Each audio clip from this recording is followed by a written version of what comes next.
Greetings, salutations, and all good things in between. What's up, everyone? Matt here. Happy Friday. Hope you're getting a lot done. I don't know about you guys, but I had an epiphany the other day. I was sitting down and I was realizing, we're halfway through February, and I was kind of looking back at everything that I had gotten done in these past 45 days of this year, and I was like, wow, holy crap, this AI stuff really helps with productivity. It's insane. So, what's on the docket for today, right? So, real quickly, I'm going to go over a few things that I've got going on. I'm just going to touch on some news from AppSheet, and then I'm going to jump right into this week's deep dive where I'm going to continue the OpenAI conversation app that I've got going on. This is going to be number 3, and I'm going to introduce supporting information. All right, this is all setting the stage for a big thing I've got planned for next month, but we'll get there when we're there. All right, thanks for joining me. Hope you enjoy what I got. Like it. Let's go.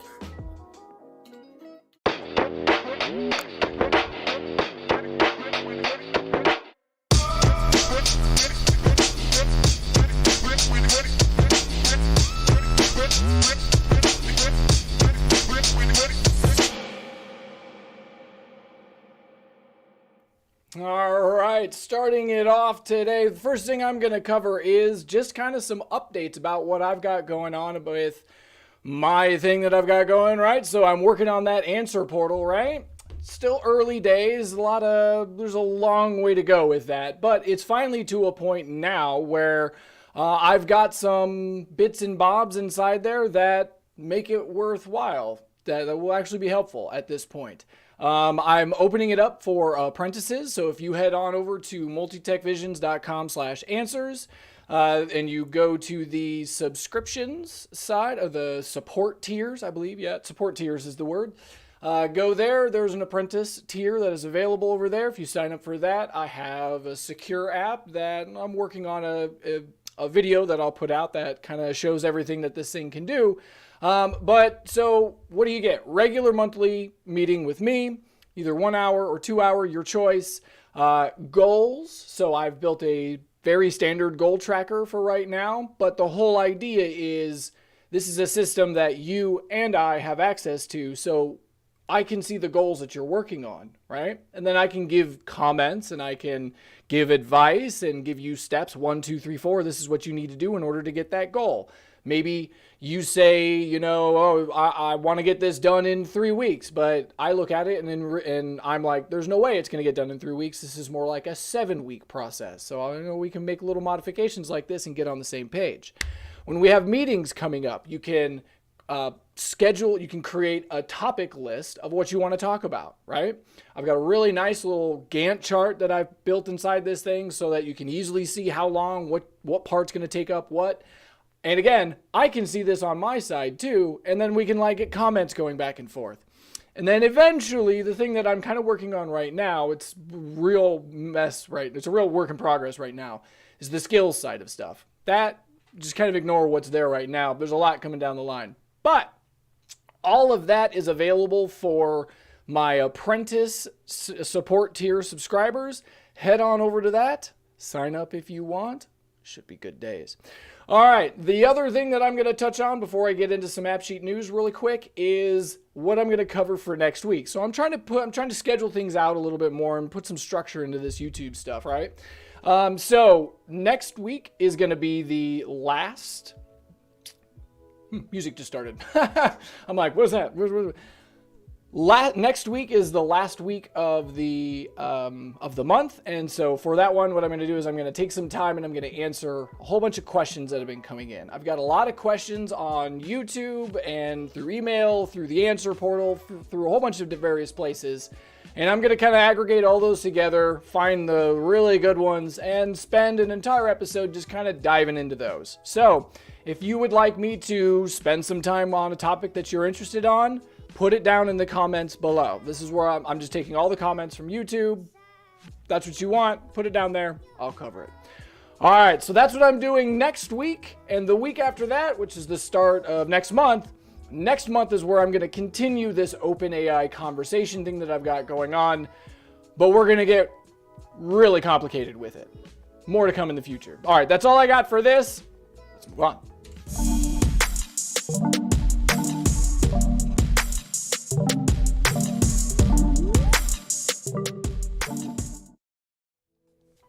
All right, not much in the realm of AppSheet news, but I'm just going to throw some of these things out there that I kind of noticed when I was perusing the announcements page. So if you go to the announcements page, the recent releases, right?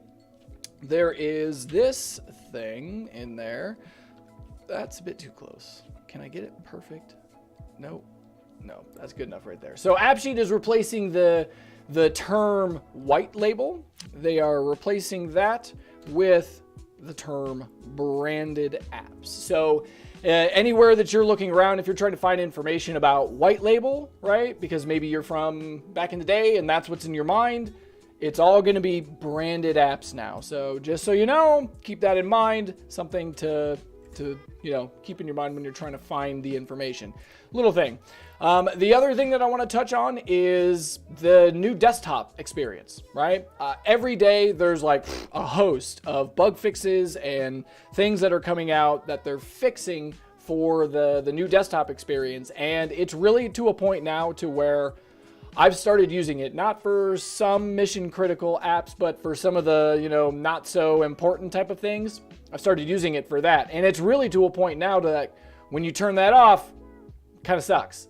The main problem, the main thing that's really sticking out for me right now that's preventing me from using that 100% is the fact that when you go into a form, the record you're creating is like it exists in the background, right? So like if you don't have the new desktop experience turned on and you're inside of a form, the record you're making isn't in the back database, right? So like if I was to do a validation I do not want somebody to be able to enter a duplicate name, right? So I have a validation formula that says this value cannot be in the table values minus this record.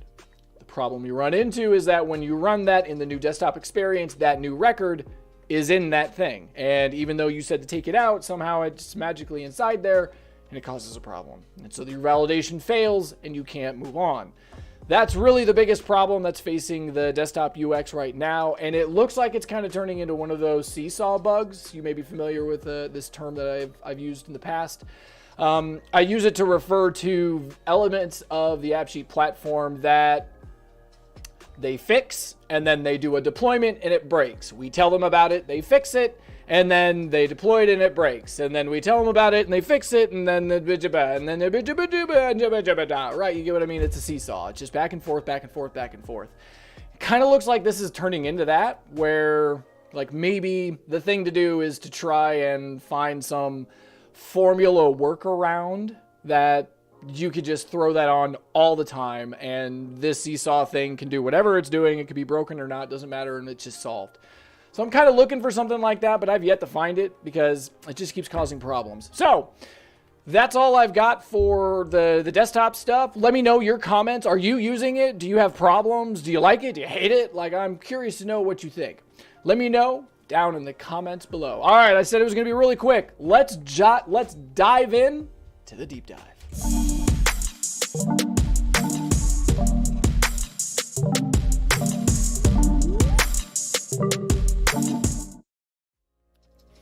All right, in this third part of this video series for the OpenAI continued conversation, I'm going to be working on number 3. So the very first one was establishing the foundation and getting everything going, right? And then I did a live stream where I covered a part 2. I've yet to release the video. I'm still working on it, where I introduced the idea of starters. Starters is like a header, if you will. It's like a prefix that you put at the beginning of the prompt that you're setting in. So like if I go here and I show you the get response, right? So we've got this instruction set here at the front, and this is the idea of the starters. Basically, it gives you the ability to create, a dynamic way to change what are the instructions that I'm giving to the AI before I give it this prompt. The thing that I'm going to introduce today, which is setting the stage for some really advanced stuff that we're going to do in the future, is the ability to bring in supporting information. I'm sticking with the idea of starters is like a header. It goes at the top. And then this supporting information will be like a footer that goes at the bottom before the actual question that we're asking. This gives you the ability to manage the structure of the information that you're providing to in the prompt.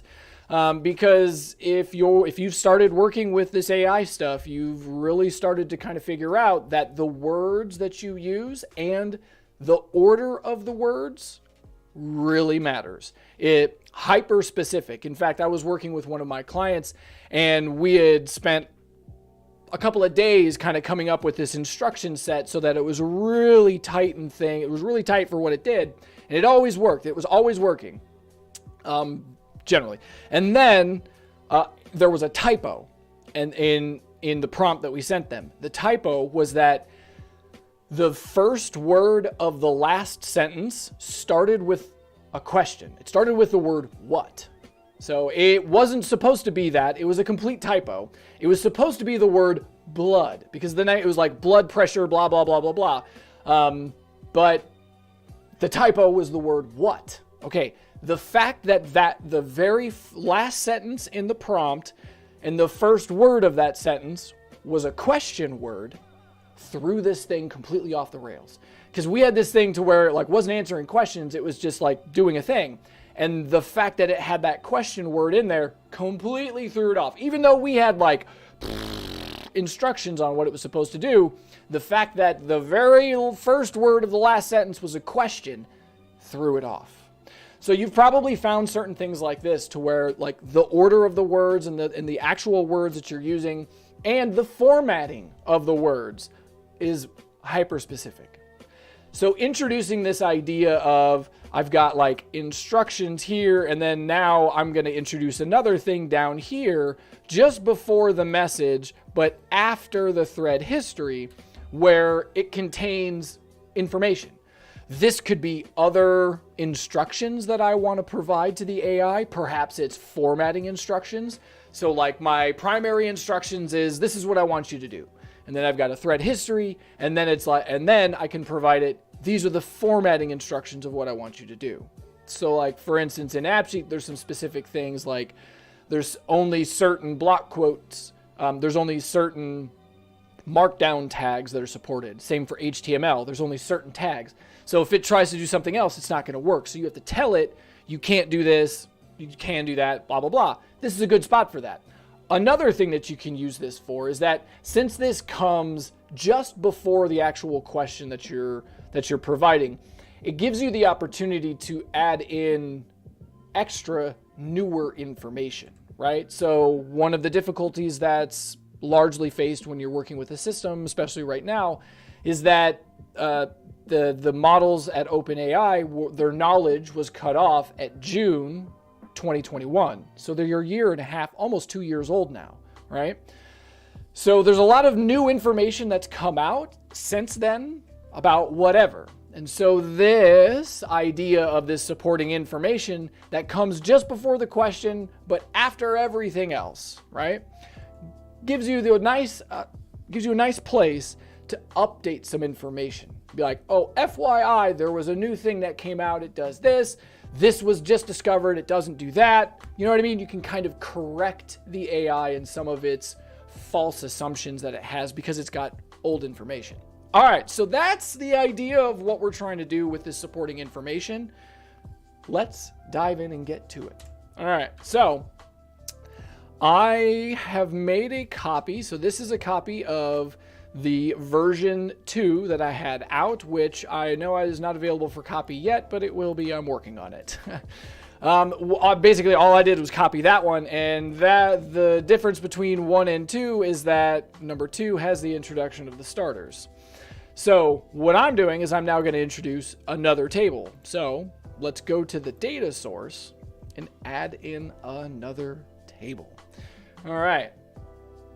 Here in my source, I'm just going to come down here and I'm going to add in, I'm going to call this supporting info. All right. What do we need for supporting info? Okay, well, it's probably pretty close to the starters. So let's just come to the starters and take what's here. And not there, up here. There we go. But I'm going to want to replace all of the starter with supporting info, right? So I'm just going to do a find and replace and say starter and replace that with sup info. Nice little abbreviation. There we go. Smarter, not harder, right? All right, so now I've got my basic columns that I stole from the other table, right? Where I've got a title and I've got the text that I want to use. Okay, the other thing that I want to throw inside here that I don't have on the starter table is I want to throw in a token count, right? Because it would be nice to know how big is this piece of information that I'm trying to provide. Because there's a token limit, right? You only have so much space that you can work with. And if I've got an instruction set that's quite large, and I've got a thread history that's growing bigger every time, you know what I mean? Like, eventually you're going to run out of room. And so you need a way to where you can be aware of like where we stand to begin with, right? So like my instructions, and this is a thing that I'm probably going to do in this video as well. It's just kind of like a cleanup thing, is add a way to get the tokens for the starter. Because it's nice to know all of this, because like with no thread history or anything like that, you know, I can know, oh, well, I've got a giant instruction set and a whole bunch of supporting information. I've already used up 1,500 tokens. All right, 4,000 is the limit. So, you know, but depending on the model you're using. All right, so on my supporting info table, I got title, I got a space for my text, and I got a space for the tokens, right? Maybe the other thing that I'll add in here is like a description where I could type in a really brief, like one sentence type of thing talking about what this supporting information is supposed to be for. Who knows? If we don't use it, we don't use it. Whatever, doesn't matter, right? All right, so this is my table that I'm gonna start with here. Just a title, the text, description, the tokens, an ID, and a creation date, just so I can order them nicely. I got my table here, so I'm gonna go back to AppSheet, refresh my app so that I get the new table available. And that probably won't work. Hey, it did work, awesome. Add the new supporting table into the mix. What is up, Denzel Snyman? Thanks for joining in. And FYI, after I'm done with this deep dive, I will be doing a section where I will be answering questions from the live chat. So if you have anything that you want answered now, put it in the chat. I'll get to it. Okay, here we are with the supporting info table added to the app. Now let's go and make sure the columns are what they need to be. So the title, I want to make this the label, not the ID. Okay, the ID is marked as the key, but I want to hide this because I don't want to see it. Creation date is a date. I want that to be a date time, and I want to hide that. Okay, we come over here. So the ID has unique ID. This doesn't need to be today. This needs to be now. Okay, that way we get a time on it. And I'm going to unsearch those because they're hidden. All right, so the title is a text. Good enough. The text needs to be a long text, and I'm going to make this markdown supported. The description is a long text. I'm going to make that markdown supported. And then the tokens. All right, this needs to be a number. And all right, that should be good. Get all that so it saves. Cool. Now let's make a view to view this table. I don't want a histogram. It gave me a suggestion, but it wasn't good enough. I would like a supporting info. Call that that. I'm going to come down here and give this a nice I for info. Yeah. All right. I'd like this to be a table. I'm going to sort this by the creation date descending. So all the new stuff is always at the top. Yeah. And then like, we could probably just leave this as it is. Well, all right. Since the description is after the text, I'm going to reorder those. So I want it to be like that. Now let's put something here, right? So test, blah, blah, blah, blah, blah, blah, blah, blah. Put some line breaks in there so that we've got, you know, some stuff going on. Okay. So here we go. I think, you know, this would look better as probably as a deck, maybe. Because then I can say, like, the primary header is the title, the supporting is the description, and then we can hide everything else. We can turn off the actions. Yeah, and like if I go in here and then like I give this a description, just a test. So that we have something so it looks nice, you know what I mean? Save it so it propagates. Let's see where we can go from here. All right. So, yeah, right? Yeah, just a test, not bad. Okay. So now I've got the ability where I can come inside here and I can start creating records that hold whatever kind of information that I want these records to hold. You know what I mean? It could be, now I'm calling it supporting information, but it doesn't, like, that's just a title that I'm putting on this thing. It's a field where you can put whatever you want inside it, right? The real idea is that this is a reusable bit of text that comes at the bottom of the prompt. That's really the thing that I'm setting up here, is we've got a system that we're building, right? That allows us to reuse something at the top of the prompt. We have the thread history of what's going on, and we have some way to reuse stuff in the bottom, and then the actual prompt. So that's all that we're really doing. So it doesn't have to be supporting information.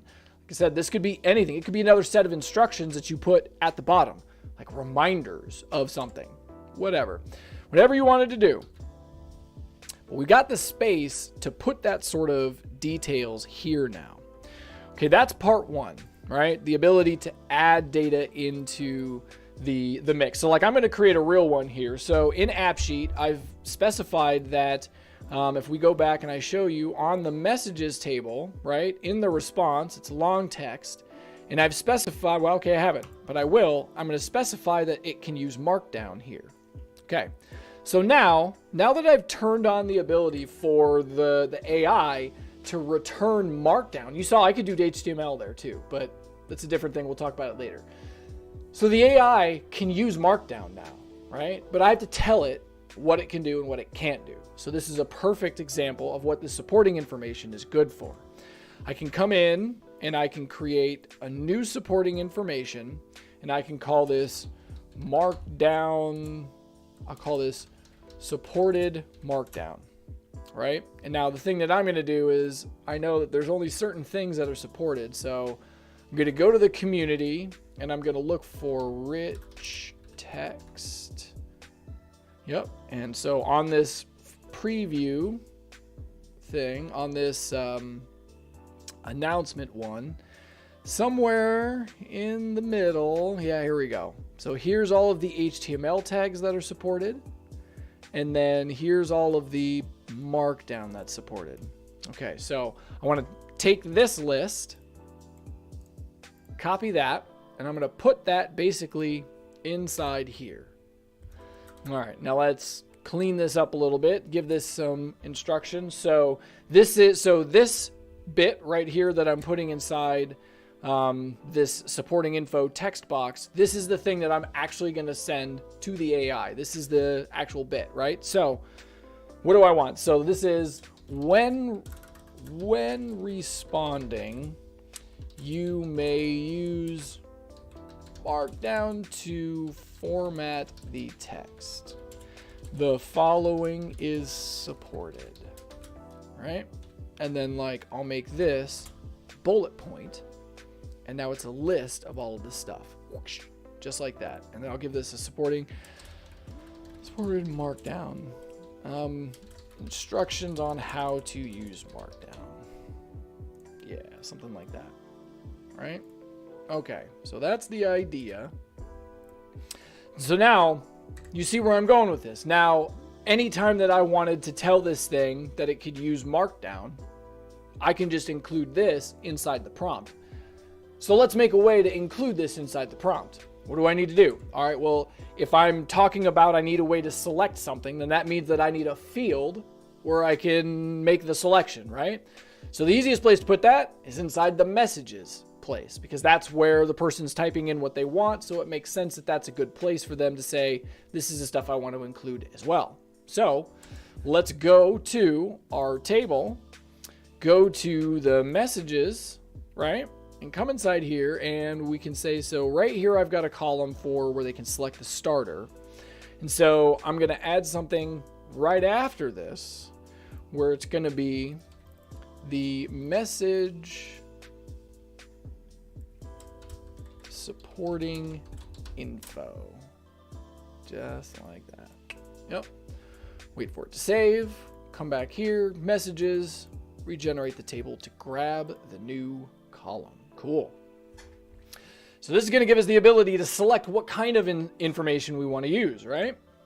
So if we come here, supporting info selected. Okay, so we need to tell this, it's not a text. I want this to be an enum list. That's a base type reference to the supporting info table. I want it to be a drop down, and the valid if, I want this to be everything in the supporting info table. So I'm going to come here and I'm going to copy the name of the table. I'm going to drop that here. I'm going to come back here and I'm going to copy the name of the ID. And I'm going to put that in square brackets. This is what I call a table call. I don't know. I don't think there's an actual official word for this. But what this does is it basically goes to the supporting info table and it grabs every value inside whatever column you specify. So I've specified supporting info ID. So this turns into a list of every ID that's available over in that table. All right. It's a shorthand for a select statement. I could also write this out in a select where I would say select supporting info ID, comma, true. Where I'm just saying, give me everything. Since I want everything, I don't need to do the select stuff. I can just do this sort of shorthand type of thing. Happy days. So this gets a list of all of the supporting info that's available over there, right? And now let's give this a nice name of supporting info. And I can give it a description of what supporting info would you like to include in the bottom of the prompt, right? Nice little question that somebody can answer. Boom. Let's save it so it propagates. And then we can come back and we can see, what does this look like in the form? All right, so if we zoom in a little bit, if we go to threads and we just pick up something that's already started, right? And we go into the message. Now we've got this supporting info down here that we can add. And so, boom, I can add in my markdown there. All right. So that gets me the ability to where now I can select what I need, right? The next part of this is I need to take whatever the person has selected here and add that into the actual prompt that we're sending into the AI. So this is all done in automation. So let's head on over there now. Okay, go to our bot, go to our get response, right? And our get response task. If we come down here to the prompt that we're using, we go in here, right? All right, so I want to add this after the interaction history, but before the current question. All right, so I'm going to come in here and let's start messing with what we've got, right? And I actually kind of want to clean this up a little bit more. You see how I've got like these labels for things like this? Okay, I don't have one for like the current question. I think I want one on that. I think I do. So I'm going to like drop this down and I'm going to throw in current question. Yeah. Current question. I'll stick with the word question, right? And then it'll drop down here and then it'll be like, that's our question. And then this little thing down here is like a nice thing to tell the system, hey, it's your turn to respond. All right, now I want to add here in the middle here between the interaction history and the current question in here, I want to conditionally add something, right? So break out of the text because I'm, the double quote thing, I'm in the middle of a text block. So break out of that. And now let's do an if statement. So I want to say ifs, because I don't want anything here if there's nothing here. So ifs, if I come down here and I copy the name of this column, that is my supporting info enum list. So ifs that is not blank, right? Then what I want to do is I want to start a concatenate where I'm going to say, okay, so now this is where you got to keep in mind where you're starting. So I'm starting on a new line directly after this, like horizontal line that's going to be there. Okay. So here, the supporting info, first thing I need is another one of these little tags, right? So supporting info, right? And then I'm going to drop down to a line. And then right after that, this is where I want to start doing something very similar to like what I did here, where I'm substituting out, okay, and instead of doing that, okay, I see what I was doing here. The thing that I want to do is I want to make another substitute, okay, and then I want to take the supporting info, I want to concatenate this all out. So I want to say, take all of the items from the supporting info, and then from these, I want to list dereference the text that's from them, right? So like this, whatever's in here, I want to take that. So I'm going to copy this and come back to my formula, and we'll put it right here after the supporting info, but with no dot because it's a list.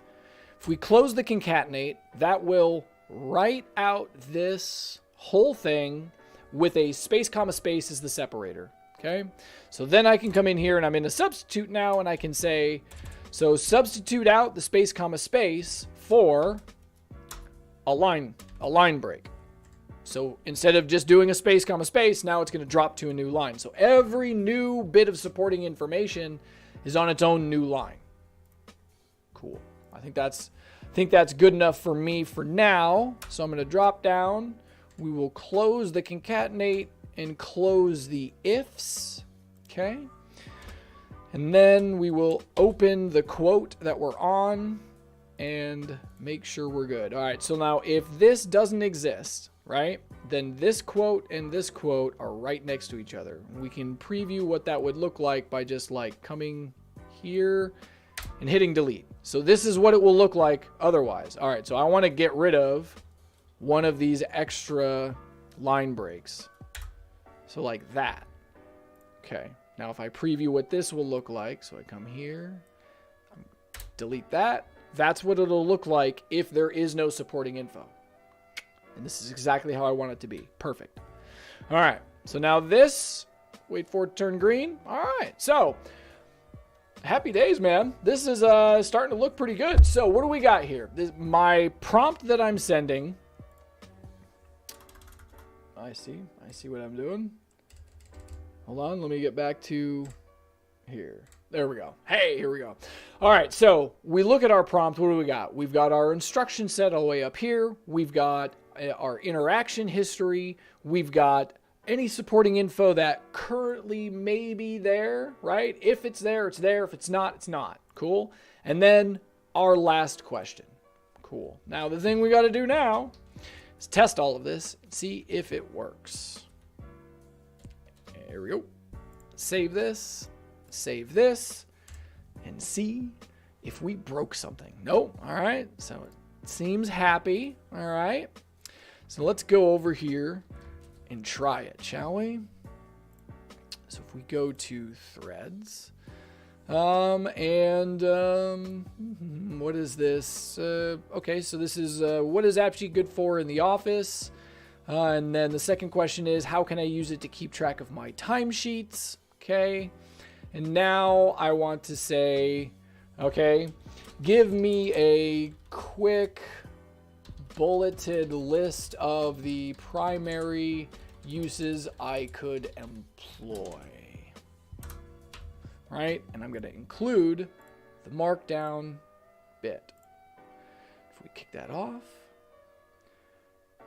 Yeah. Okay.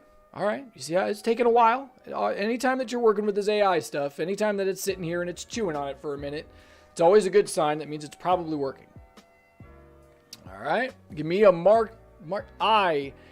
Oh, this must be the pirate one. Here be a list of the primary uses you can employ with AppSheet. Streamline business operations and communications. More quickly input, analyze, and visualize. I'm looking for pirate stuff now. Nope. Doesn't have. So the bullet points aren't pirate, but the text on the outside is the pirate. Oh, that's fun. The point, if you're paying attention, is check it out. It has a bulleted point. It's using bulleted points. And if we go in and we look at the actual response, you'll see it's using, that's marked down bullet points right there. Hey, happy days. So, that's the basic 1s and 2s of how to get all of that set up. From here, it's really just a matter of coming up with your supporting info that you want to include.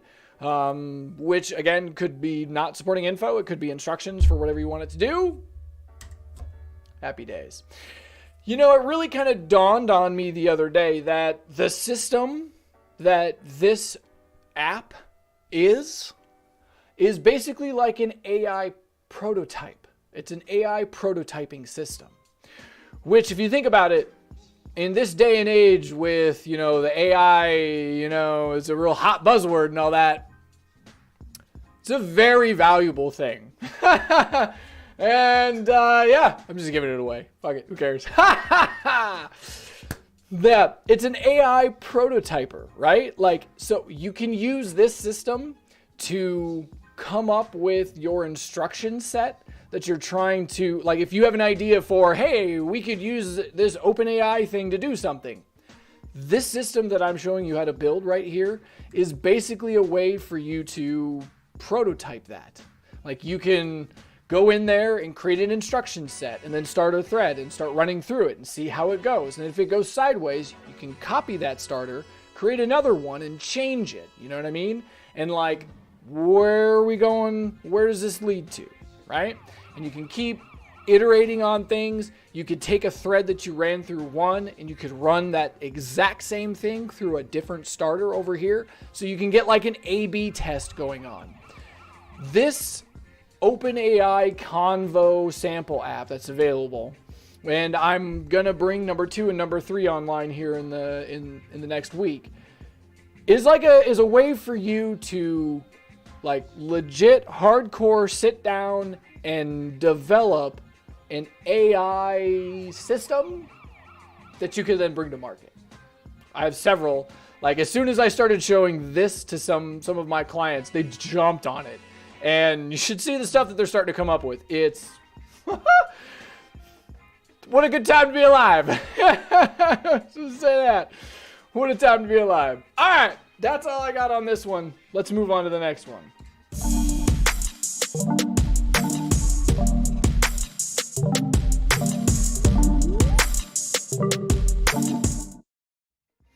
I see nobody has any questions. Denzel is the only person that's still hanging out. Don't know if you're still here. I see there's a handful of people that are currently watching right now. Hey man, toss your questions inside the chat. I'll only hang around for 10 minutes or so or whatever, right? Because it's just me kind of chatting, just kind of doing nothing otherwise. Not really that fun. While I'm waiting for questions to pop up, if you have them, legit, I'm going to jump back over to the Convo thing and I'll throw in that little tag thing. I'm going to make this a nice little thing that I can clip out. So bear with me here as I kind of do a rough refresh start here. All right, so now what I'm going to do is I'm going to take this system that I have and I'm going to, remember I mentioned the ability that it would be nice to know how many tokens my starters and my supporting info is. I'm going to take that and I'm going to include a system on how to do that, right? Now, the easiest way that you do this is to just send all of your information to the AI like a regular prompt, but I don't need it to actually respond with anything. What I'm really trying to do is, part of the system of sending a prompt is it actually returns the number of tokens that the prompt and the response and then the combined number together. It returns all 4 of those things. Technically, you have to get them out but they're there. So it would be nice to be able to get that. Do you know what I mean? Okay, now we're going to have to change the script that we're using, because the one that I generated at the very beginning is a very basic type of integration that doesn't grab that information. All right, so if we look at the script that we've got going, I open this, we go to that. While that's opening, I'm also going to open up the OpenAI documentation, because we're going to need to know how everything is returned. So if we come back here to the API reference and we go to the, where is it at? Completions, right? All right, so with this in the documentation, you can see this is the response and how it comes back. So, right, it's a JSON object, and down here we've got this usage section, and it's this total tokens. Well, it's not the total for this instance.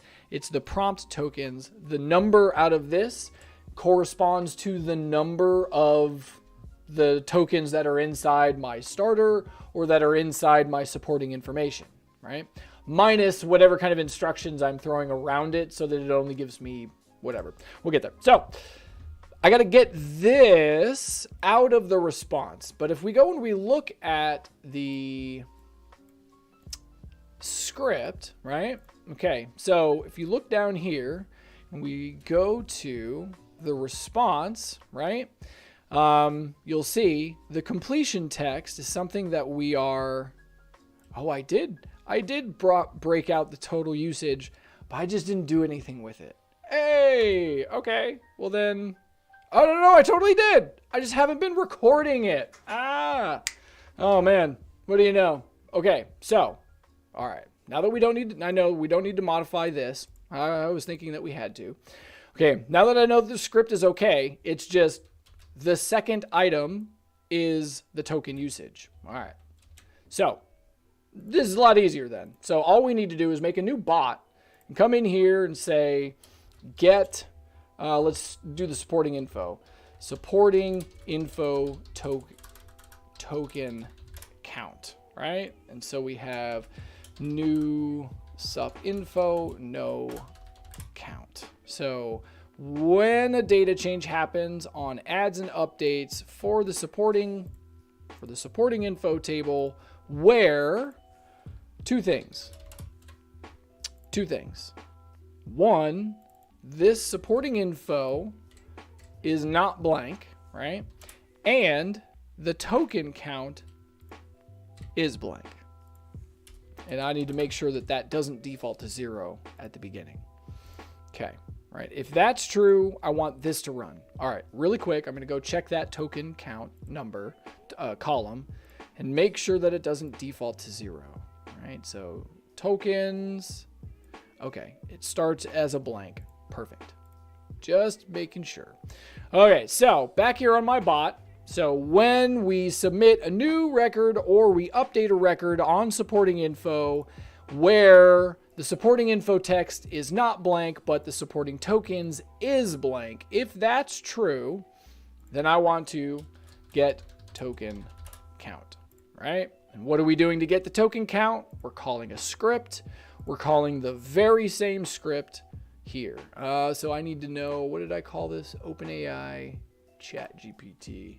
I'm just going to copy the name of this script, come back here, and do a search for that one. There it is. So this script, I want to do the function, okay? The AI key, I'm going to go get my key from here. So, yep, it's just grabbed from the welcome page. Go back to this one. All right, so drop that there. All right, now my prompt. Okay, so this is the meat and potatoes of this part, right? All right, so I'm doing a, that's not what I want. So I'm sending a prompt. I'm sending this information as just like a regular prompt, right? There is no special API that we use just to get the number. That's not a thing. What you do is you just send it over there like normal, and you just get the prompt tokens out of it. All right, well, that would mean that I have to change the the total, right? So I don't want to do that. What I want to do is I want to control the response, right? So here's how I'm going to do that. I'm going to come back here and I'm going to say, start a concatenate. And so what am I going to say? I'm going to say, respond with, and then I'm going to do a single tick, and I'm going to say, okay, because that should be one single token. And like, that's it, period. Respond with okay, right? All right, so now that's my primary instruction that I want this thing to do. Now, okay, I'm going to drop this down so that I'm on a new line. And then I'm going to bring into this my supporting information, right? So there's my text. I'm going to drop this down there and I'm going to close my concatenate. So this is the formula that I want to do, right? Oh, well, okay. One more thing. We want to do the line break, hashtag line break thing so that the system knows that it's its turn to respond. Okay.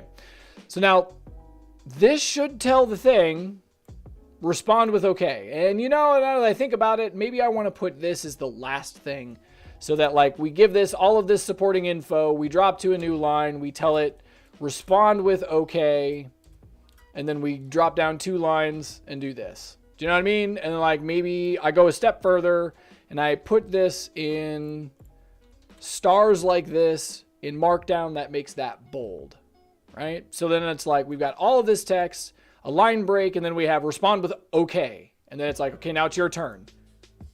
Theoretically, if that works, oh man, what's going on here? Here we go. There we go, I'm trying to go over here. Theoretically, if this works, this thing should simply just return 1 token. Okay, right?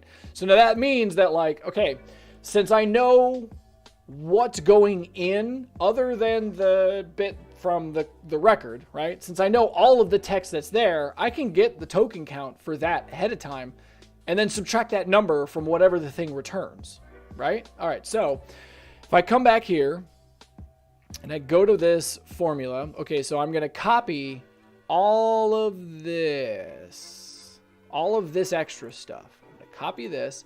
And OpenAI has a tool that's available at, if I zoom in up here, platform.openai.com/tokenizer. And it's a tokenizer tool. You can't use this with an API, but you can come here and you can drop something in and it will tell you and show you how the system is breaking that down into what it is, right? Okay, so you can see all of this, and it's missing something. You see it has the line break here, but it doesn't have the line breaks after. Oh, it does, but it's just not counting them for whatever. All right. All of this is 15 tokens, right? That includes the line break and all the lines, should include everything involved. All right. So all of my little instructions, other than the text that I'm including inside the actual prompt, is 15 tokens. So when I send that to the thing and it gives me a token count for that, all I got to do is subtract 15 from that. And theoretically, that's the number of tokens for the words, right? So if we come back to our app, so this is the send the prompt, okay? If we finish off this task, it has a return value that is an array of long texts. Yep, okay? And I'm going to copy the return formula that it's got down here. Okay. And the next step is record token count. And this is a data change where I'm saying change the supporting info tokens to the second item out of this list. So index, and then paste that, number 2. But we're not done with this just like this. We've got to convert this into a number because it's technically a text right now. So this makes it a number, right? And then minus 15 out of that. That's what we need. All right. Yep. You see it validated. Happy days. Happy days. All right. Let's save this and test this and see if it works. All right. Zoom in a little bit for you, give you a nice better view. So if we go to here for support it for this one, right? Okay, so this doesn't have the count. So I should be able to come inside here and maybe if I change something, like I'll put a space here and save this. This should be chewing on this.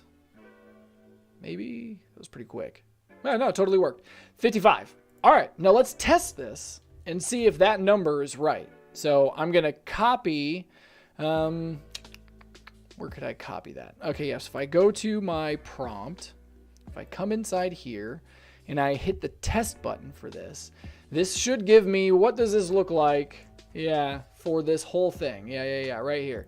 So I'm going to select everything inside here, copy this, and let's go back to that tokenizer tool and put that here. Okay, so 68 minus 15 is 53, right? So it's close. It's pretty close. Honestly, I would rather have it overshoot the number than undershoot the number, right? Because I would rather have it estimating more than what's actually there. So anyways, that's that. The nice little update to the conversation system. You see how easy that is? It's just, you're just sending it over there. It's just, you gotta tell it to respond with what you want it to respond with. And like, we didn't record the response. I have no idea what that thing actually responded with. I'm assuming it responded with okay. Like, but whatever. That's that. Let me know if you have any questions or comments about this OpenAI conversation stuff. If you're having difficulties with prompt engineering, if you are recognizing things that are pretty cool and you'd like to see a dive in that direction, put it down in the comments below. All right, everyone, that is all I've got for this episode. Thank you for joining me. I do appreciate everybody's time that you invest in watching my content. I do greatly appreciate it. If you would like to get your questions answered, I have that answer portal that's starting to get to a point where it's relatively streamlined and working. If you would like one-on-one sessions with me, I am now offering apprenticeships. Those are available inside the AppSheet, inside the answer portal. Just go to the support tiers, click over there and claim the slot that you would like. All right, everyone, that's all I've got for this week. Thank you for watching. Stay happy, stay healthy, and remember, when you're working on your AppSheet app and you run into a roadblock, say it with me. Keep calm and AppSheet on!